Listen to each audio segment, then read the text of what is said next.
We actually are going to kick off the first poll while we are waiting, while we get into this. So, while I get that started, I do want to talk about what this report is that we're doing and why it's important. One of the things that we care about a lot here at Suralink is research. We want to make sure that we are addressing the important things that matter to you and that matter to your clients. So earlier this year, we actually kicked off a research track to better understand our firms.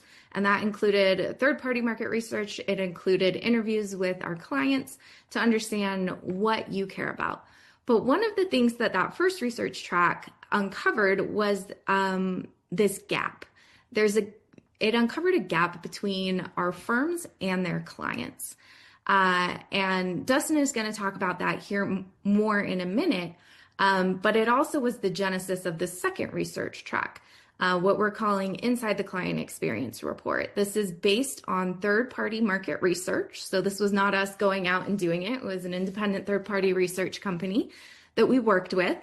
And we surveyed hundreds of users of your clients. So this was research directed at your clients, those that you work with. And one of the things that came out of it was that we were not actually surveying Suralink users. Yes, some of those got caught in this net, but this is just all client users, regardless of what technology they use or what platforms they're using or what firm they work with. And so that was one of kind of our key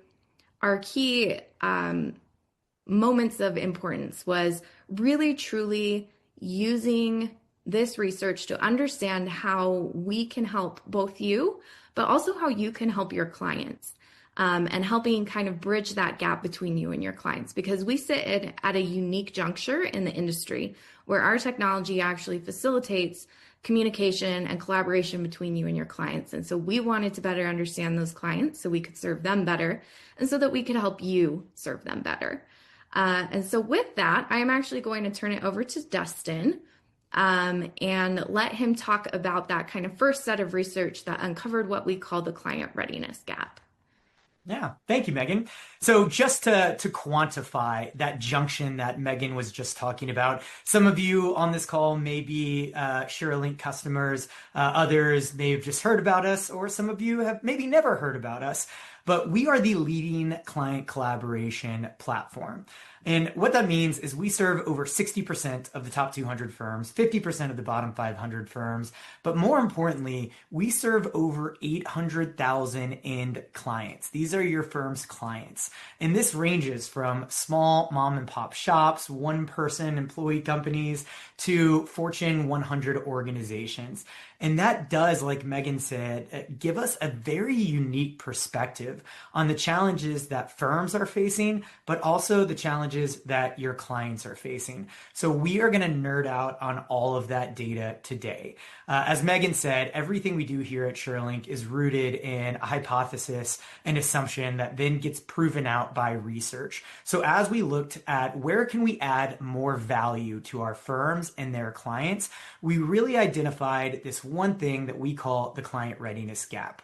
I see we've got the polls running up here. We've got a number of folks across managers, partners, IT leaders. We're very diverse. That's awesome because this data is relevant for everybody. I think that's what's unique about our space is that everybody in the firm serves your clients. So if we go on to the next slide to dive into what the client readiness gap is, when we did this research, it starts with the fact that accounting firms are facing pressures on all sides, right? You have the pressure to grow as competition and consolidation increases in the industry at, frankly, an unprecedented rate. You're also facing pressure to increase profitability with realization and, more importantly, the talent shortage being a consistent challenge in the industry. We are all being forced to do more with less when this space as a whole is an efficiency game. And then client expectations are also increasing. You're pushing firms to be more full service, those who are getting deeper into CAS and different types of advisory services. They want you to deliver savings and decrease the client engagement burden, which is what we're going to be talking a lot about today. And then finally, firms have to increase your investments to mitigate risk, particularly around cybersecurity, and ensure that you're properly protecting clients' data. If you're coming from the governance risk and compliance space, or you've got data privacy concerns, you've got a number of different regulations, but also different actions that your clients are able to take, where at the end of the day, you have to be a good steward of their data. So all of these problems, it's a lot, right? So when we looked at how can we make an impact across these areas, we actually identified one common problem amongst all firms that is the most pernicious problem. So if we go into the next slide, as you're trying to deal with these challenges, what we saw is that you're being held back because far too many of your engagements are struggling. In fact, over 30% of accounting firm engagements fail to be completed on time and on budget. And this finding is true across all firm sizes, those with less than 10 practitioners, those in the top 200 firms, and it's also true across practice areas from audit to tax to advisory.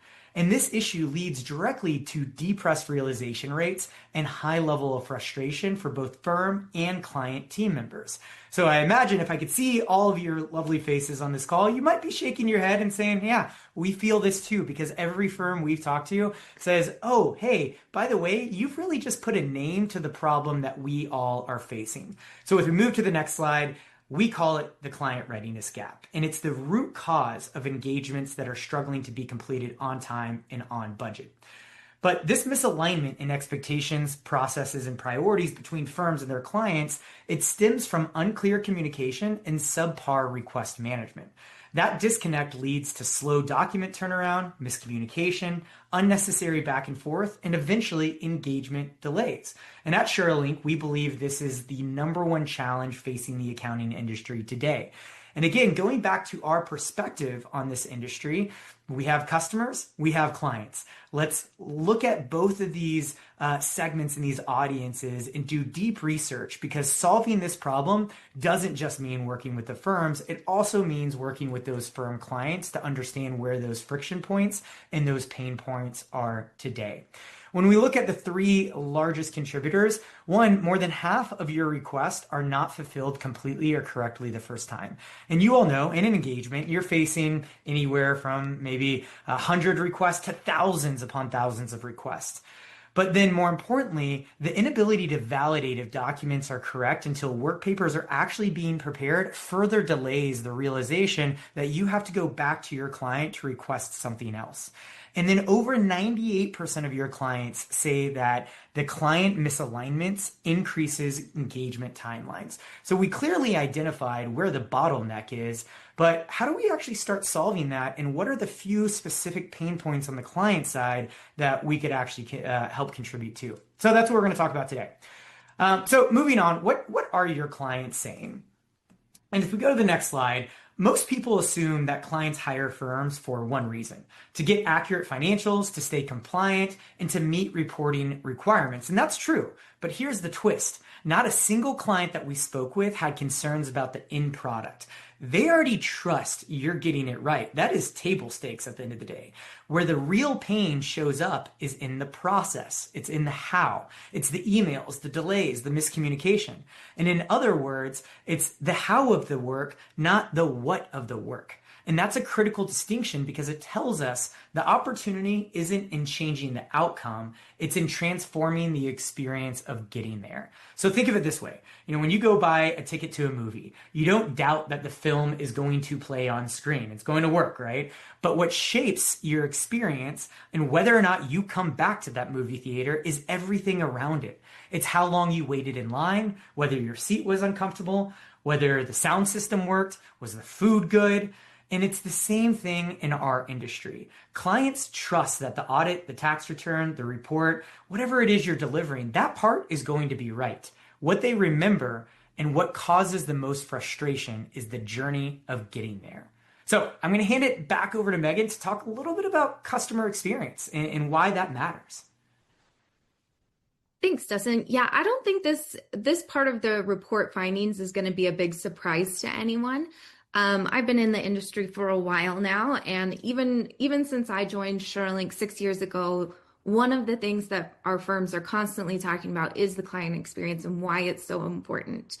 Um, and that has not changed in the 6 years I've been here. I still hear firms talking about it every day. And what they talk about often is that engagements are required. Nobody, no company, no person has the option to opt out without, some legal ramifications to do an audit or to submit their taxes. But what clients do have a choice on is the firm they work with. Um, the space has changed a lot over the last 6 years since I've been here.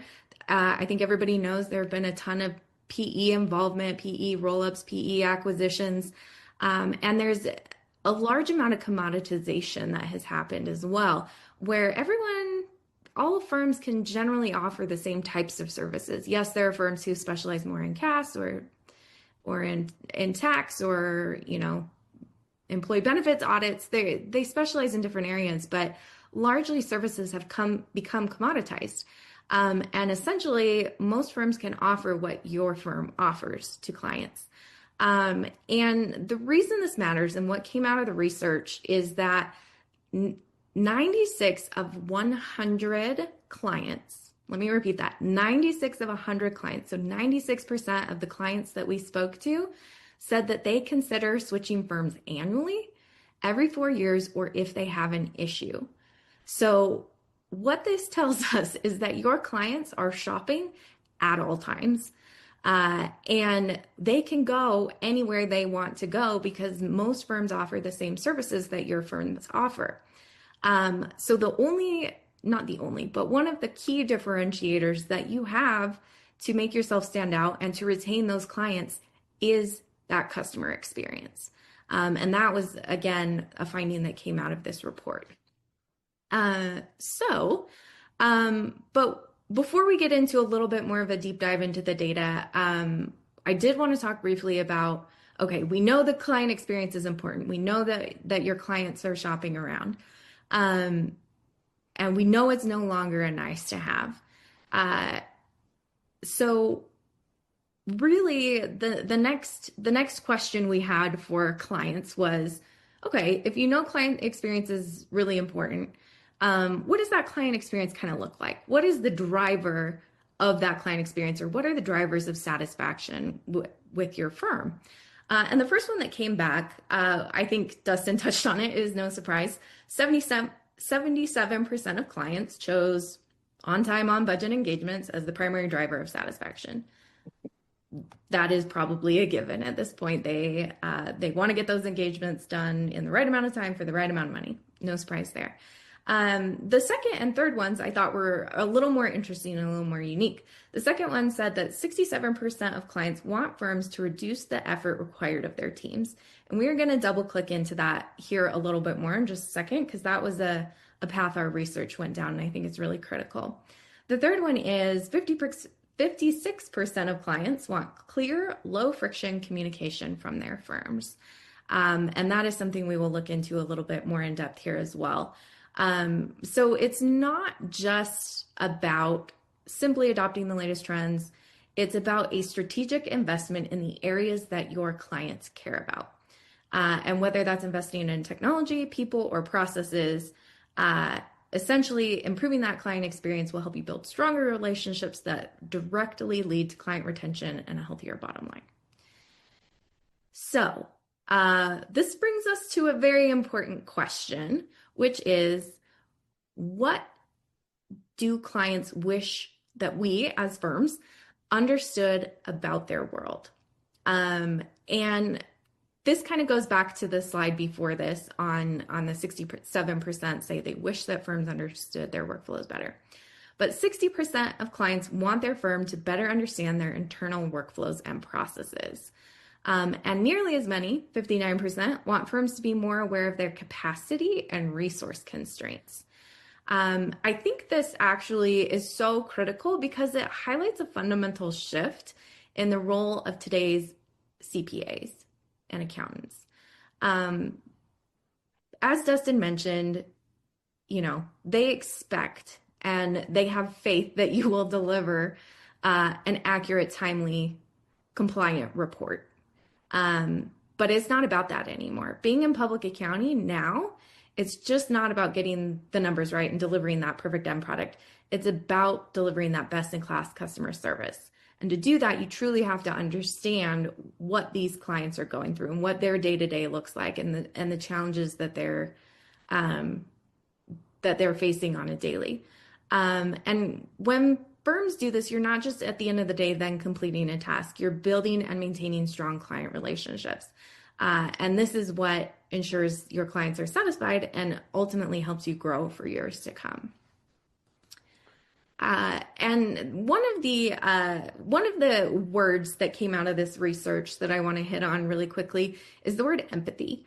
We speak to firms quite a bit, and uh, we often hear the frustrations of like, oh, like this engagement is being held up because the client wasn't ready, or this, we're just waiting on all this documentation, or we're waiting on them to get back to us and communicate with us, or their stuff is getting lost. We hear that a lot. And what clients kind of told us through this report is that this concept of empathy, and it shows up specifically in these two statistics here, they want you to understand that they have a day job, that they are busy, they have a full-time job outside of the scope of this engagement. And the firms that understand this and are able to kind of approach it proactively with their clients and have that level of empathy, those are the firms that are winning the client experience race. Yeah, like Megan said, clients have a day job, but it isn't just a catchy phrase, it's reality. I mean, picture a controller walking into the office Monday morning. Their inbox is already full, their staff is asking about deadline lists that just dropped in, and to them, it's not one more thing, it's a second job. That's why it resonates so strongly when we say that 75% of clients struggle to balance engagements with their day job.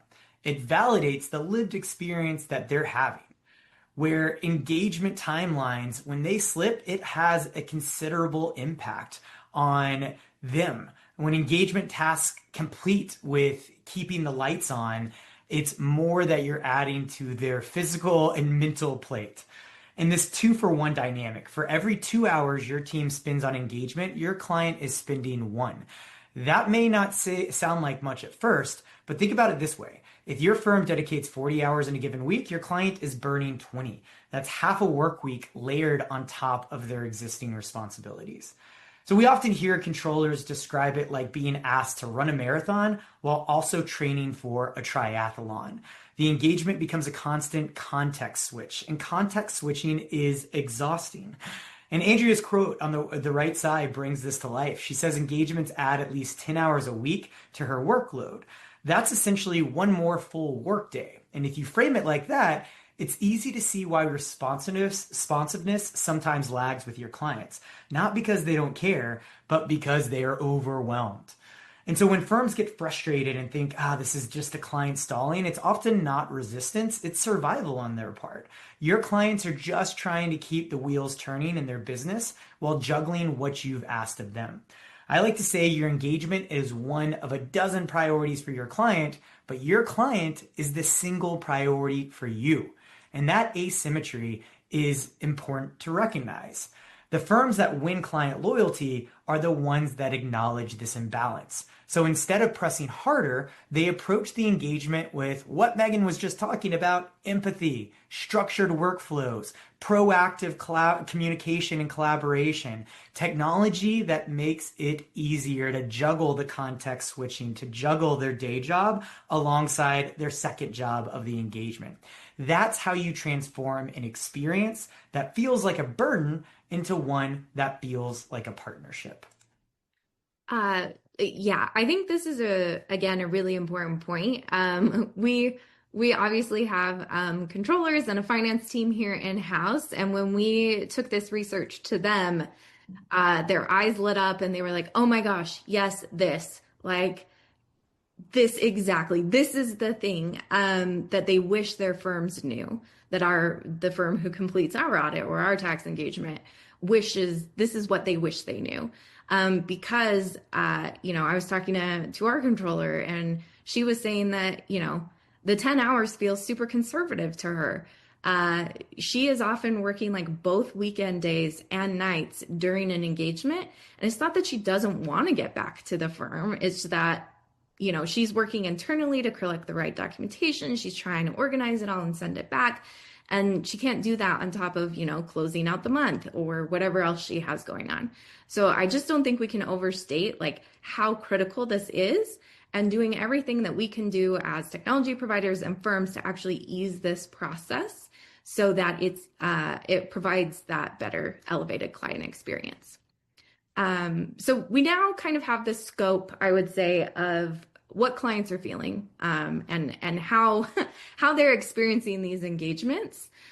So then we ask them, okay, now that we know what that engagements are hard, they take extra time, they often go over on budget or scope or timeline or all of the above.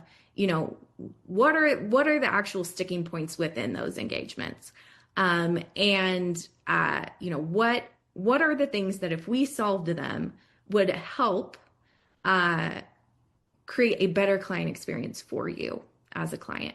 And the two that they flagged among many options were communication and technology. So we are going to get into those in a little bit more detail right now. So now that we talked about the competing priorities clients face, the natural question is, if firms know what clients want, why is it still so hard to deliver a great experience? And the answer overwhelmingly comes down to one thing: communication. So think about your last engagement. How many times did you have to go back to a client to clarify something, or resend a request, or chase down missing details? Our research from the Client Readiness Gap shows that it's at least in 50% of your requests. We've heard some firms say it's actually closer to 60, upwards of 80% on more complex requests. But it turns out that experience is the norm. Our research shows that 60% of clients experience at least 3 miscommunications during engagement, and sometimes as many as 7. That's almost once a week over the life of an audit or tax project. So no wonder it feels like things are dragging on. And when we asked clients what's behind the frustration, they pointed squarely at the request process. 82% said information requests are time-consuming or unclear. So imagine being on the receiving end of that. You get a vague request, you don't know what's really needed, so you guess.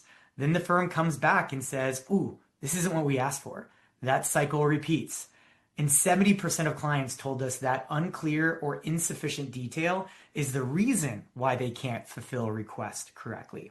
And that back and forth doesn't just slow down the engagement, it damages the client relationship. The good news is this isn't a structural problem. It is solvable. Clients themselves told us that the single biggest improvement we can make is simpler, clear, consistent, front-loaded communication. 65% said reducing back and forth alone would dramatically improve efficiency. And that's something entirely within our control. It doesn't require new laws, new accounting rules, or extra stuff, just better communication and expectation setting from the start. And I'll give you an example. A CFO, one of our firm's clients, recently told us about a single unclear request that spiraled into 6 separate email threads before they had actually had Suralink. And that pushed their audit back by 2 weeks. Not because the work wasn't getting done, but because no one was on the same page. That's where collaboration systems come in. When requests, documents, and communication live in a single shared environment, the back and forth doesn't get lost in inboxes. Everyone has visibility into what's been asked for, what's been provided, and what's still outstanding. It doesn't make the work disappear, but it eliminates that misalignment that causes so much of the frustration. And that's the kind of simple change that can turn weeks of inefficiency into days of smooth progress. And I think, so obviously here at Suralink, we have spent over a decade at this point trying to improve this process. But even with tools like Suralink, these miscommunications and misalignments happen. And that's where the human element comes in, right? That's where the empathy comes in. And so it's really what we heard from clients was balancing things like technology improvements, process improvements with building strong relationships from a human perspective. That alone can go a really long way in ensuring that when those miscommunications and misalignments arise, that, they're, for example, working with the same team year over year whenever possible. They mentioned that like staff disruption was a problem because you're kind of constantly like working with new auditors or new tax preparers, and that can be really difficult for them. And so it's really a blend of all these different things to create an elevated experience. So that was the first challenge they talked about. The second challenge actually showed up as not so much of a challenge, but as a contradiction. So you can kind of see a couple things on the left side of this slide. So 8 out of 10 clients said they would consider switching firms over a subpar technology experience. But another piece of data we collected from the same survey, from the same group of respondents, said only 10% of respondents rated technology as like a key driver of satisfaction. And those two things are very clearly in direct contradiction with each other. And so we kind of had to sit down and say like, okay, why is that? Why are they saying that if it's not good, they'll leave, but they don't actually think it's important? And really the conclusion that we came to, supported by this data, is that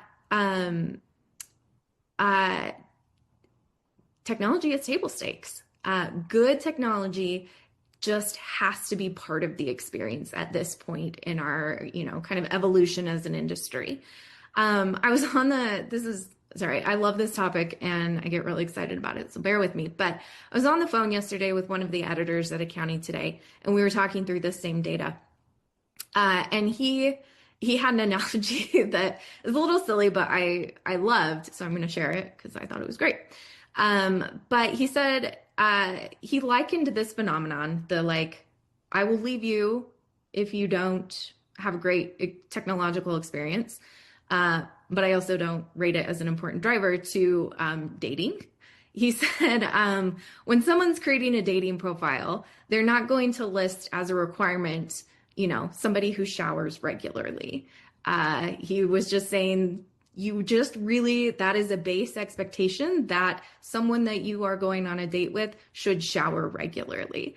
And I thought it was a great analogy because I think that's exactly what's happening here.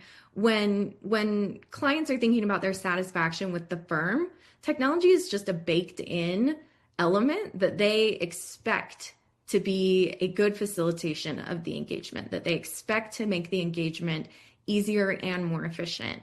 Is no longer a differentiator to have technology as part of this experience. They just expect it, and they expect it to work well. So that kind of covers kind of the left-hand side of this slide. And then the right-hand slide is something else that came out of this report that I think is really fascinating, which is, okay, so now we know that technology is table stakes. You've got to have it. It's critical to this success. They will leave you if you don't have it. But actually, what does that mean? What is the technology they're experiencing? We're obviously super interested in this as a technology company, about where clients are spending their time. And Dustin's going to get into this a little more on the next slide, so I don't want to steal all his thunder. But what came out and what you see on the graph on the right is that 70% of a client's time in an engagement is interacting with the document portal. 70%. You can see the other kind of little bits and pieces. You've got some time with e-signature they're spending, but only 6% on billing and invoicing and 2% on onboarding. So a huge, vast majority of their time is actually spent fulfilling the request part of an engagement. And so, you've got that is just the majority of the engagement, and it has to be a good experience because that's what they're experiencing. That's where they're spending their time. One of the, so what does that portal look like?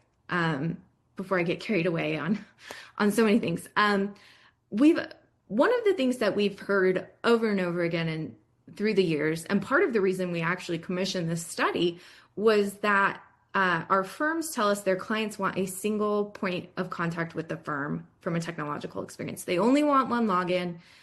We hear this over and over. It's probably one of the most common, if not the most common things that we hear when we talk to our firms and we're trying to like sell them on our technology is like, you've got to have a single login, must have a single login. However, the data actually didn't show that that was a true priority for clients because they're spending so much time in that portal compared to the other technology. It wasn't a big deal if they had to have a couple logins.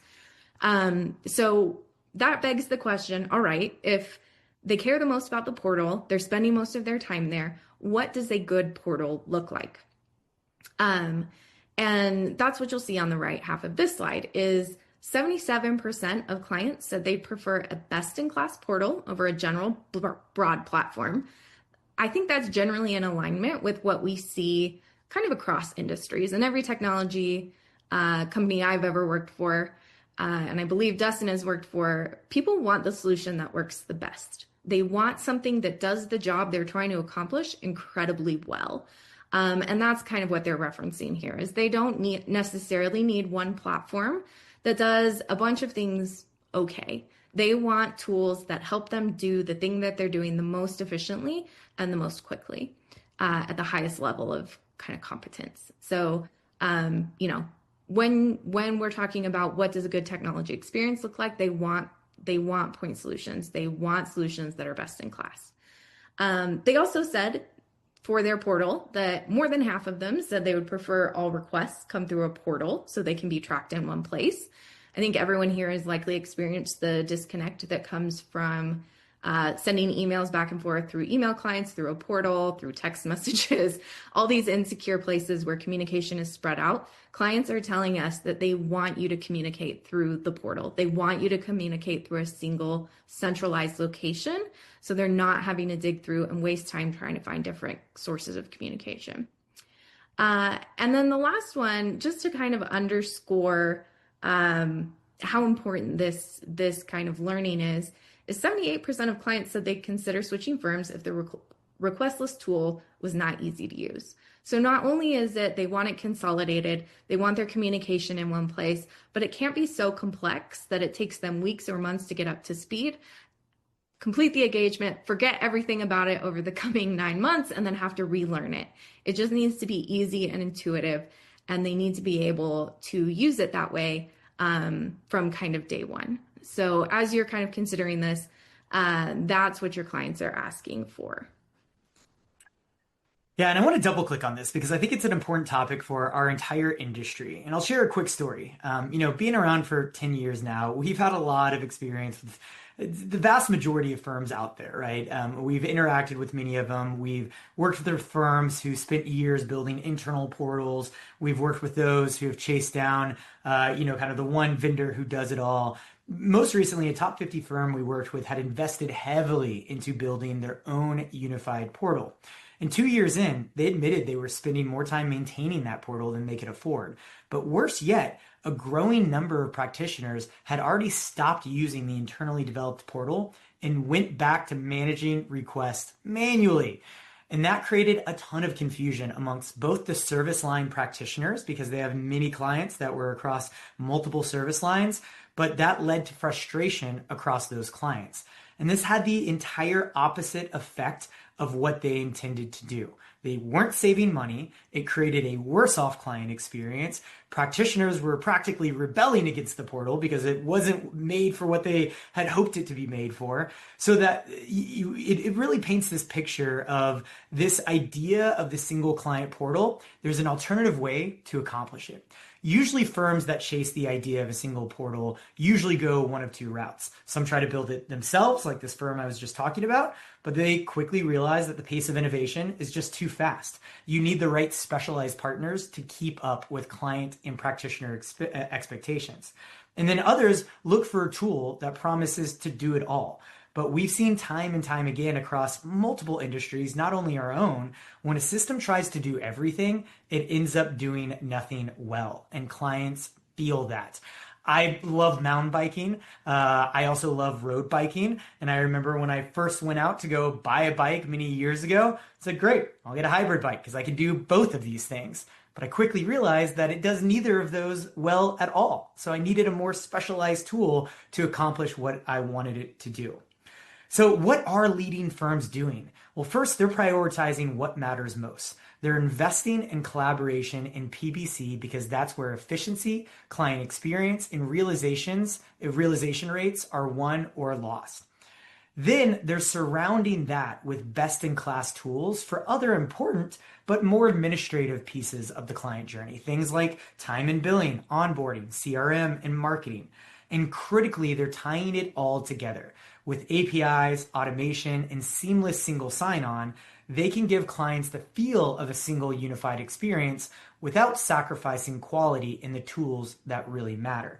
And the firms that get this balance right are setting themselves apart. They're not chasing this illusion of one tool to do it all. They're focusing on what clients actually value and building around it in a way that's both seamless and scalable. Now, there is a reality that 10 years ago, APIs, seamless SSO across multiple applications, it was probably harder to accomplish. Nowadays, it's much easier. Here at Suralink, we intentionally built an open API ecosystem to empower customers to do just that. And implementing APIs is much, much easier. So we're at this new frontier of how you can tie seamless client experiences together without overly burdensome investments in technology. As we go to the next slide, we'll kind of realize that up to this point, we've talked about the challenges that clients face. They're juggling day jobs, dealing with unclear communication, and the pitfalls of misalignment. But let's flip that perspective. What would an ideal request management solution look like from the client's point of view? And this is, I think, where clients probably got most excited. It was the, hey, fish your wish, rub the genie lamp. What would you want? And above else, clients are looking for clarity. 77% told us they want clear, easy to understand instructions for each request. And that's not a nice to have. That's the number one priority. It's the difference between sending over what you think the firm is asking for versus having confidence you've done it right the first time. And the impact is huge. Clearer instructions mean fewer miscommunications, less back and forth, and faster engagements. And 61% of clients said being able to easily upload and organize documents is essential. Think about the stress of digging through email chains to find the right version of a file. Clients want a system that feels as simple as dragging and dropping files into a folder, intuitive, quick, and reliable. Over half of clients, 54%, want to be able to access prior year submissions. This is one of those deceptively simple features that makes a huge difference. Instead of reinventing the wheel or rehunting down documents, they can reference what's already been provided in the past, saving hours of effort. And 39% said visibility into the status and progress of requests would improve the process. This is about trust. If clients can see where things stand, what's complete, what's outstanding, what's under review, they feel like a partner in the process rather than just being in the dark. And finally, 32% told us that they want to minimize repetitive tasks, repetitive follow-ups, or clarification from the firm. Nobody wants to answer the same question 3 different ways. That repetition isn't just frustrating, it signals inefficiency and it erodes confidence. So when you put all this together, the message is clear. Clients aren't asking for a shiny all-in-one solution. They want a request management process that's clear, organized, transparent, and efficient. And if you can deliver on those fundamentals, you're not just checking the box, you're building client trust. You're speeding up engagements, and you are differentiating your firm in a way that clients truly value. Awesome. We are going to move on to our second poll question. What is your firm's primary focus to improving the client engagement experience? We'll let that run for a minute while we actually move on to what I consider a little bit of a bonus section. In that one of the hot topics in the industry, I'm sure you've all heard of it, is AI. And so we asked clients how they actually feel about AI. Yeah, this is one of my favorite topics. And we really have to talk about the future of our industry, right? We know that technology is evolving quickly, but what's often overlooked is that client experiences are evolving right alongside it.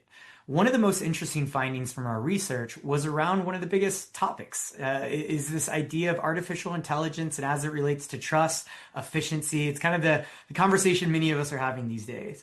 You might think clients would be hesitant about AI. Maybe they're worried about accuracy or reliability, but the opposite is actually true. clients are surprisingly comfortable with firms using AI as long as it makes engagements more efficient and, most importantly, easier for them. This isn't about adopting AI to say that you're using it. Clients see the value when AI directly reduces their workload. They want to feel those efficiencies. And this is across automating repetitive requests, flagging missing documents, or surfacing prior year submissions without them having to dig. And one CFO described it this way: if AI can take 10 back and forth emails off my plate, I don't really care what's powering it. I care that I got my time back. And that's the lens clients are bringing. They don't see AI as a risk. They see it as a tool to restore capacity. And here's the kicker. Clients told us they'd even be willing to pay a little bit more for that improved experience. That tells us something important. They don't just view AI as a convenience. They view it as a quantifiable value that is worth investing in, because it goes right back to that story of taking 10 back and forth emails off my plate. So for firms, that means AI isn't just about internal efficiency gains. It's about creating a differentiated client experience that clients are signaling they're willing to reward. So as we think about the future of AI, it's not a question on if AI belongs in accounting engagements, but how we implement it and truly tangibly reduce friction. And this is where we get into the problem with AI. Despite all the hype, 95% of generative AI pilots fail. This is from a recent MIT report that got a lot of buzz. I think it kind of stirred up the AI bubble popping concerns. And the reason is simple. They deliver little to no measurable impact on a firm's bottom line. Just deploying AI randomly does not work. Generic tools like ChatGPT are powerful for individuals, but they often fail in an enterprise environment because they're not built to learn from or adapt to specific workflows. You can't just tell a team to use Copilot and expect significant ROI. What really matters is targeting the most important workflows and then embedding AI seamlessly into existing processes. That MIT report also showed a clear path forward. Much higher rates of success, 67% to be exact, are seen when companies partner with third-party vendors who are embedding AI into their specialized workflows. And that's where Suralink comes in. We understand that AI is the new frontier. Our mission is to be your partner. We're not just creating generic tools, we're building specialized solutions that are seamlessly integrated into your core workflows, like PBC, request management, and Excel work papers.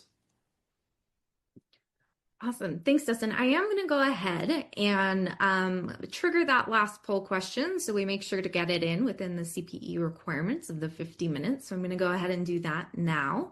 The question is, what statistics surprised you the most from your clients? So I'll go ahead and let you answer that while I go ahead and kind of wrap us up. So, or I won't. There we go. So really, Dustin hit on it. What's the solution here? Obviously, we are biased, although the research is not, to be clear. The research is unbiased, but as a company, our research shows a stark contrast between Suralink users and non-Suralink users. You can see that in the graph on the right. Because we help solve that exact problem that clients are having, that misalignment and miscommunication. We were built by a CPA for CPAs, and that is where we spend our time and focus on building highly specialized solutions for our firms and their clients. A couple other fun stats about Suralink is clients who actually use Suralink through this report reported an 83% higher satisfaction compared to users of alternative solutions. And again, it's not a coincidence because we built this with firms and clients in mind. And our goal is simple: to improve communication, shorten request turnaround times, and ensure engagements run efficiently and effectively across every service line. And with that, we are closing in on time, but we do have a few minutes for Q&A. So I will take a look. Dustin, one of the questions we get asked when we talk to firms about this research and about this report is, actually, Dustin, what surprised you most about this report when you saw the findings? Yeah, it's kind of interesting because I'm looking at the poll results and I'm like, whoa, this resonates a lot with me. I had no idea that clients are willing to shop around so much. As somebody who purchases a lot of technology myself, the idea of changing vendors, changing partners gives me a lot of heartburn and hesitation. But I think that is what shows how painful the client experience process with an engagement can be. That it means that clients are willing to shop around so much. I'm curious, Megan, did you feel the same thing, or is there something that stuck out to you? Yeah, I think that one was definitely surprising for me. I would also say that 8 out of 10 clients would consider switching. That is in alignment with the results of the poll. Um, I think it just underscored for me how important technology has become, but also Mhm. obviously, it's no longer optional. Like email and spreadsheets and, text messages or whatever it is just aren't going to cut it anymore. Um, and I was actually kind of surprised how much time clients spent in the portal, hearing from firms uh, across the spectrum. I would have said that like, oh, we must, clearly a unified portal is the answer because that's what I hear from so many firms. But that is not what we're hearing from clients. And then we do have one other question, Dustin. What is Suralink doing to make using Suralink easier for clients? For your instance, a dashboard or portal specific to requests that are assigned to each individual. I love this question. Yeah, I love it too because there's a lot of what we talked about today that we're actively doing, we're actively building, but then so much of what we talked about today is where our heart really lies, right? For years we've been asked, hey, you all kind of went out there and got a lot of market share around request list management, client collaboration. Are you going to get into resource planning or scheduling or binder and methodology software? And who knows what the future holds? But when we think about the impact that we can make on firms, this idea of closing the client readiness gap and further improving client collaboration, further improving that client experience, while also bringing internal efficiencies to the firm. I mean, to us, that seems like where we can continue to invest and bring the most efficiencies for both of those audiences. And when we do, we will have an outsized impact compared to all of those other solutions on your firm, directly in realization rates and profitability, helping you battle the capacity crunch that we're facing right now because there are just fewer practitioners on the market, and therefore we are doing more with less. But for those of you who are current Suralink customers and have had the opportunity to see what we have on our roadmap, you've hopefully gotten a vision of where we're going in this next chapter of Suralink and how we're leveraging native AI embedded directly within the workflow. So overcoming that MIT report that you saw to bring those efficiencies on both sides of the client experience equation. Thanks, Dustin. And I will just wrap up. We've had a couple questions around just some logistical things. We will send out the deck as a PDF um, after the webinar is over. You can also download the report using this QR code. This is the actual report that actually digs in even a little bit more than we did here today. So all the statistics are there as well. And then for those of you asking about like what's new at Suralink, where can I see to the question Dustin just answered, what's upcoming, what's on the roadmap. We do hold quarterly roadmap webinars, so keep your eyes peeled for those. And if you want to make sure to get updates about all of that, you can talk to your customer success manager, or you can subscribe to our webinar kind of schedule, and you'll get those updates there as well. All right, it looks like we are indeed at time. So thank you everyone so much for attending today. We very much appreciate it. And look for your CPE credit in your email. Have a great one, everyone. Thanks, everyone.